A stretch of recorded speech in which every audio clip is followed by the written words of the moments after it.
If you guys are in need of any grinding services, hit up my guy Rose NBA on Twitter. If you want level 40 Brandon Roy, do the domination Bob McAdoo, or even any of the challenges grinded out, Rose is the man with the plan.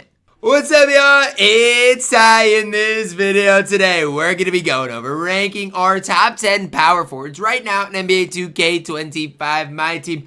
I want to start off by saying they were featured on the small forward list outside of maybe one or two players that primarily I like at power forward more. They're not going to be featured. So like KD, Jason Tatum, LeBron James, they're not going to be featured. If a card's primarily a center, like Joel Embiid, I think is way better at the center position than the power forward position. He's not going to be featured either. Now, why do I think Embiid's way better at center? I think his release is way too baited to play the four. That's just my personal opinion whenever I've played against Embiid. That's just kind of my thoughts. So, just kind of know that as I do dive into this thing. Obviously, Paolo, he's at the 3 as well. Where would Galaxy Opal Paolo rank? I'll talk about it when I do get there, though.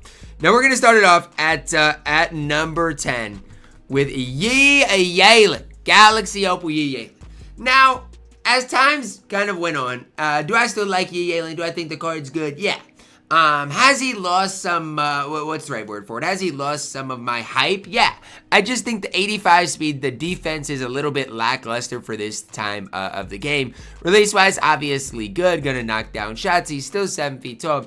I just personally feel like defensively, he's not as great as some of the other top dogs on this list. And so that's kind of the tough part for me with Yi. Again, offensively does do enough. His player build is obviously elite. If you can find this guy for cheap, might be worth your time, but I just wish defensively was a little bit better, and it really starts with that 85 speed rating. That needs to be a lot better. Coming in at my number 9, plugging in Galaxy Opal Tim Duncan. Now, why Tim Duncan over JayCanada? Well, it's pretty simple, pretty self-explanatory.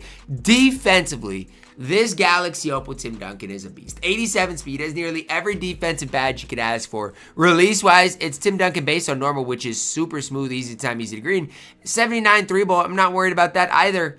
I think Tim Duncan's a beast. Now, again, I think as times went on, Tim Duncan has kind of had the JayCanada effect, is where we've gotten these better and better overall power forwards, and so it's kind of been tougher and tougher to really hype this card up. When this card came out on January 24th, a month ago, he was really hyped up because the card was absolutely elite as far as a complete power forward. I just think the times have changed in the last month or so. Tim Duncan, still pretty solid. Now, here's where I would plug in Karl Malone if I were to rank him at number 8. Okay, he would be right in here besides this Dark Matter Jokic. Dark Matter Jokic, 96 3-ball, 88 speed, defensively solid. To me, I just think Jokic is like a better JayCanada. You know, defensively primarily has a better speed rating. Not quite as tall, but defensive badge is solid. Jokic base and very quick is actually pretty solid. Jokic has a cheesy step back. I just don't think he's perfect. But I think if you are going to run him at the power forward, 8 is the perfect spot, you know, because offensively he does give you quite a bit. Defensively, he's okay. He's not necessarily perfect, but he is okay enough to play. Badge-wise, really solid. If you fully badge up this Jokic, he literally gets nearly every badge in the entire game. And so it's really tough for me not to like Jokic. I don't think the card's perfect, but I do think 8 is the right spot. Now, having that 80 steal rating really doesn't make sense considering Jokic is, you know, one of the, like, he has some of the best hands in the entire NBA, but that's besides the point. At my number 7, I'm plugging in Galaxy Opal Giannis. Now, I do not like the fact that I've got Giannis this low. I don't. And honestly, for me, if you're finding the Giannis that's a little more souped up, he could be even higher. But I think this is the right spot, and I'm going to explain why. I think when you're talking about complete cards in this game, most people are going to prefer the other guys over Giannis Antetokounmpo. If you like defense primarily, like if all you really care about is defense, then it's tough for Giannis not to be even, you know, if I'm looking at in your top, you know, 5. Like, it's tough for him not to be in the top 5. But that 73 3-ball is low. The Giannis based on normal is slow. And those things matter, right? I'm not a fool to you know, act like those things don't matter. Those things definitely matter. However, if all you're really looking for at the 4 is defense, this card is a GOAT, man. He's a GOAT because he's got 95 speed. His defense is perfect. And a lot of people are like, Ty, there's not much difference between the Pink Diamond Giannis and the Galaxy Opal Giannis. I personally think there is. And more importantly than anything, it's the speed rating. The 95 speed compared to the Pink Diamond Giannis having 88 speed is massive, in my opinion. And so that's where I'm at with the cards. Galaxy Opal Giannis is a card that on my main account, I'm actually looking to get, but I want to get him souped up just a little bit more. Maybe get like the Hall of Fame set shot specialist, something like that, just to soup him up a little more. But if you want, maybe my card that I think should be higher, it would be Giannis Antetokounmpo. But I get a lot of people, because of that release 3-ball, might not agree with me. Especially when you're comparing Giannis stat-wise to Bob McAdoo, who's at my number 6. It's not even close. The stats and badges of Bob McAdoo blow Giannis out of the water. It's legitimately not close. Bob McAdoo's got an 88 3-ball with the very quick base. He's got 96 speed. He's perfect defensively. Badge-wise, perfect as well. I'm telling you right now, the most underrated grind on the game is domination right now. It is, because you get a bunch of coins, you get a really solid power forward in Bob McAdoo, you get a lot along the way. I genuinely think it is such an underrated grind because Bob McAdoo is a plug and play. You get Bob McAdoo, he plays. You don't have to worry. Yes, you have to badge him up a little bit, give him, Deadeye, Limitless, Shifty Shooter, but badges are already super cheap. He's a plug and play at that power forward position, and he is at my number 6, right outside the top 5. And so, yeah, I know he's only a Galaxy Opal, and that rubs me the wrong way, too, the fact that he's not, a Dark Matter, but he has the stats and badges of a Dark Matter. Bob McAdoo, incredibly good, coming in at my number 6. At my number 5, Kevin Garnett. And again, this one bugs me, because, Opal Giannis, I think, has the potential to be better than KG. But at the end of the day, I've got to show some respect to Dark Matter KG because he has the KG base, on normal, which I swear KG used to have it on very quick. No, it's still on normal timing. For some reason, when this KG card came out, I swear it was on very quick. Anyways, KG base on normal, that doesn't really dissuade me because my opinion is the same. It's kind of like the Evan Mobley effect. Evan Mobley didn't make this list because, yes, his release did get sped up a little, but it's still not the best release. If somebody doesn't have a good release, if it's slow, sure, it's sped up helps, but it's not the saving grace. So for KG, release obviously leaves a lot to be desired. If he's wide open, you're going to green it. But defensively, he's just so good, And so that's the one thing about KG is defensively, the card is an absolute beast. Defensively, he's one of the best cards on this list. Honestly, though, maybe I'm overrating KG a little bit. And as I'm, talking through this, I think I am. Maybe I want to swap KG and Giannis because I do think Giannis gives you maybe more than KG because he's, his player build's better. His ability to handle the ball is better. I mean, forget what I'm saying. Put Giannis at number 5 and KG at number 7. Swap them. Because if KG's release is not on very quick, I'm telling you, swap them. I like Giannis more. Stat-wise, no, but his player build's better. I like Giannis more. So swap them. If the release is not on that very quick.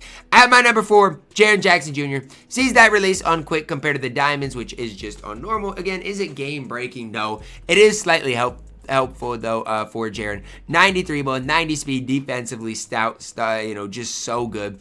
And again, badge-wise, elite. I don't even think it's a comparison. I think Jaren Jackson Jr. is so much better than Kevin Garnett. It should not even be up for discussion. And I know that's backwards because Jaren's only an Opal and KG is a Dark Matter. But sometimes, releases, sometimes, just how good the card is outweighs their gen tier. It's really that simple, that easy. Jaren, at my number 4. At my number 3, Dark Matter Hakeem Olajuwon. A really good Dark Matter. Sees the release on very quick, which that release was already fine on normal. 89 speed, or 3-ball, 90 speed, defensively stout. My favorite thing always is about Hakeem Olajuwon cards, I think, is his player build. He's just got a wide player build, he always kind of has, and it's just something that I've really liked about Hakeem over the years, as it's his player build's wide, so defensively, I feel like it's tough to score on him, because, you've got to get around him, and it's so tough to do with that wide model player build, and I think that is one of the most underrated, underappreciated parts about this Hakeem Olajuwon card. Again, card is crazy expensive, but if you get Hakeem, you got an absolute stud at my number 3. At my number 2, playing in Dark Matter, Giannis Antetokounmpo. I mean, is the Galaxy Opal just nearly as good? Almost. I'm genuinely serious. The only thing that really happens is the Giannis base does go to quick, which is helpful for Giannis because, his release definitely is slow. It definitely is beta. To the Giannis base, going to quick definitely is helpful. Obviously, release going to be sped up. Perfect card outside of the 3-ball. Outside of that 79 3-ball, he does everything at literally the best level in the game at the small forward, power forward position. I just love Giannis. Right now, I'm using Pink Diamond Giannis, and I'm working out with him. Yes, my Pink Diamond Giannis has, 26 Hall of Famers. He's pretty good. But I'm telling you, if I can make it work with the pink diamond Giannis, y'all can make it work with the dark matter Giannis. Obviously, price-wise, just crazy overpriced. Coming in at my number 1, we've got the 100 overall Kristaps Porzingis. I don't even want to sit here and talk about him, but he is the best power forward in the game. Right now, like 6 million coins. So, I mean, am I ever going to have the coins for a card like this? No. And it's honestly sad, the fact that Kristaps is as expensive as he is. It's sad to me. Because 6 million coins is ridiculous. I mean, I get he's 7'2", 7'6" wingspan. I get he's got all 99 stats. But the fact that people are paying this premium for KP is crazy. KP, I'm very quick. D-Book dribble style.